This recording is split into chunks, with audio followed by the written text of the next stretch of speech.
ஆங்கில ஆட்சிக்கு எதிரான தொடக்க கால கிளர்ச்சிகள்.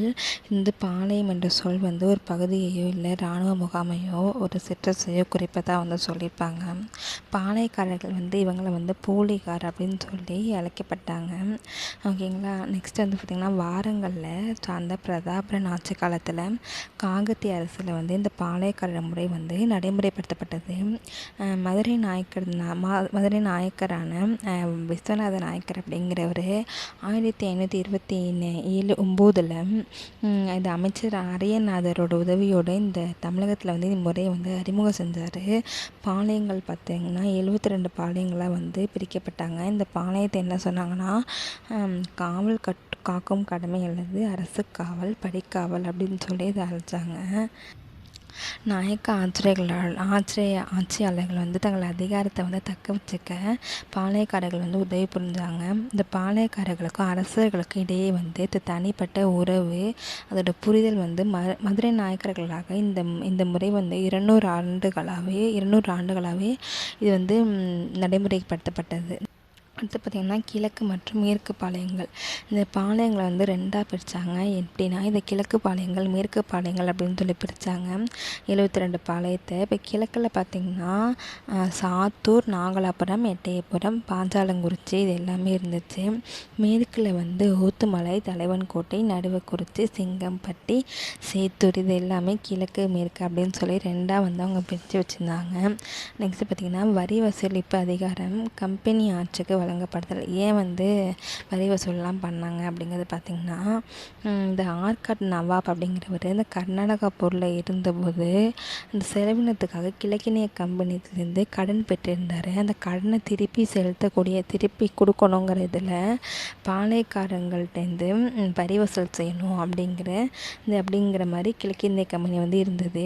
இது பார்த்திங்கன்னா 60 தலைமுறைகளாக இது நடந்துக்கிட்டு இருக்கு. சரி, அதனால் இவங்களும் வரி வசூல் செய்யணும் அப்படின்னு சொல்லி வரி வசூல் செஞ்சாங்க. இதுவே பார்த்திங்கன்னா கிழக்கிந்திய கம்பெனிக்கும் பாளையக்காரர்களுக்கும் மோதல் போக்கு உருவாகினதுக்கு இதுவே இந்த மாதிரி வரி வசூல் செஞ்சதே காரணம் அப்படின்னு சொல்லி இந்த புக்கில் கொடுத்துருப்பாங்க. படிக்கும்போது லைன் பை லைனாக படிங்க. ஏன்னா டைரக்ட் கொஷினே இல்லை, எல்லா கொஷினுமே இந்த மாதிரி கூற்றும் வரிசைப்படுத்தகமாக கேட்குறாங்க. அடுத்து கர்னல் ஹெரான் பூலிதேவரோட புரட்சி 1755 to 1667. கர்னல் ஹெரான் பார்த்திங்கன்னா தலைமையிலான கம்பெனி படை ஒன்று அமைச்சு எப்போனா மார்ச் 1755 மாபுஸ்கான் ஆற்காட் நவாப்போட சகோதரர் அவர் திருநெல்வேலிக்கு வராங்க. அப்போ பார்த்திங்கன்னா மதுரையிலேருந்து எளிதில் அவர்களது கையில் விழுந்தது. அதுக்கப்புறம் கம்பெனிக்கு கீழ்ப்படிய மறுத்து வந்த பூலிதேவரை அடக்க கர்னல் ஹெரானை பணியமர்த்துகிறாங்க. இந்த மேற்கு பகுதியில் இருந்த பாளையக்காரர்கிட்ட பூலிதேவர் மிகுந்த செல்வாக்கு ரொம்ப பெற்றிருக்காது.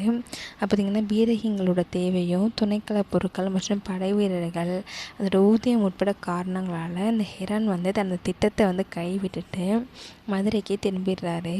பார்த்திங்கன்னா கம்பெனி நிர்வாகம் மற்றும் அவரை திரும்ப அனுப்புவது நிரந்தரமாக பணித்தேர் நீக்கம் செய்யப்பட்டு உத்தரவிட்டது. அதுக்கப்புறமா அந்த நவாப் சந்தா சாஹிப்போட முகவர்களாக செயல்பட்டு அந்த யாருன்னா 3 பேர் மியானா, முடிமையா, நபியா, கட்டாக் அப்படிங்கிற இந்த 3 பந்தானி அதிகாரிகளை மதுரை மற்றும் திருநெல்வேலி பகுதியில் பொறுப்பு வகிச்சிடுறாங்க. இந்த ஆற்காட் நவாப் முகமது அலிக்கு எதிராக மேற்கு பாளையக்காரர்கள் இவருக்கு ஆதரவு அளிக்கிறாங்க. அடுத்து அவர்களோட புலிதேவர் நெருக்கமாக நட்புறவு கொண்டிருக்கிறாரு. புலிதேவர் ஆங்கிலேயருக்கு எதிராக போரிட பாளையக்காரரோட கூட்டமைப்பு ஒன்றை ஏற்படுத்துகிறாரு. சிவகிரி பாளையக்காரர் நீங்களாக மறவர் பாளையக்காரரையும் அவர் ஆதரிக்கிறாரு. இதில் இந்த எட்டயபுரமும் பாஞ்சாலங்குறிச்சியும் கூட இந்த கூட்டமைப்பில் இணையலை. அதனால் ஆங்கிலேயர்கள் ராமநாதபுரம் மற்றும் புதுக்கோட்டை மன்னர்கள் ஆதரவை இவங்க பெற்றுடுறாங்க. நெக்ஸ்ட்டு பூலிதேவர் மைசூரோட ஹைதர் அலி மற்றும் பிரெஞ்சுக்காரர்களோட ஆதரவினை பெறதுக்கு முயற்சி பண்ணுறாரு. ஏன்னா பாஞ்சாலங்குறிச்சி எட்டயபுரம்லாம் இணையலை. அதனால் இவர் பிரெஞ்சுக்காரர்கள் அவங்களோட இதெல்லாம் அவங்களோட சேர முயல்றார். இவர் ஏற்கனவே மராத்தியர்களோட கடுமையான மோதலில் ஈடுபட்ட ஹைதர் அலியும் பூலிதேவரோட உதவலை யாருமே. நெக்ஸ்ட்டு களக்காடு போர். நவாப்